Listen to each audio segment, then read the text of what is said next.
എന്താണ് മൃഗത്തിൻ്റെ മുദ്ര? താങ്കൾക്ക് ഭാവിയിൽ സംഭവിക്കുന്ന പ്രധാന സംഭവങ്ങൾ എന്തൊക്കെയാണെന്നറിയാമോ? പിശാച് എന്ന സാത്താൻ മനുഷ്യരെ നിയന്ത്രിക്കുന്ന കാലം വരും. പാപം നിറഞ്ഞ പൈശാചിക രാജ്യം പിശാച് അല്പകാലത്തേക്ക് ഭൂമിയിൽ സ്ഥാപിച്ച് മനുഷ്യരെ പാപികളാക്കി ദൈവത്തിൽ നിന്നകറ്റും. യഹൂദർ തങ്ങളുടെ മൂന്നാം ആലയം പ്രതിസന്ധികളിൽ പണിയും.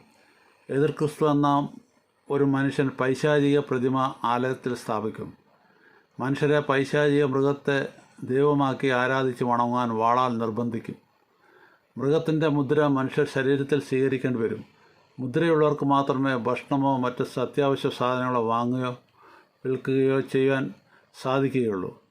മുദ്ര സ്വീകരിക്കുന്നവർ എന്നേക്കും പിശാചിന് അടിമകളാവും. അവരുടെ ശരീരത്തിൽ അതികഠിനമായ വ്രണങ്ങൾ ഉണ്ടാകും. വേദന സഹിക്കാനാവാതെ മരിക്കുവാൻ ആഗ്രഹിക്കും. എന്നാൽ മരണം അവരെ വിട്ടുപോകും.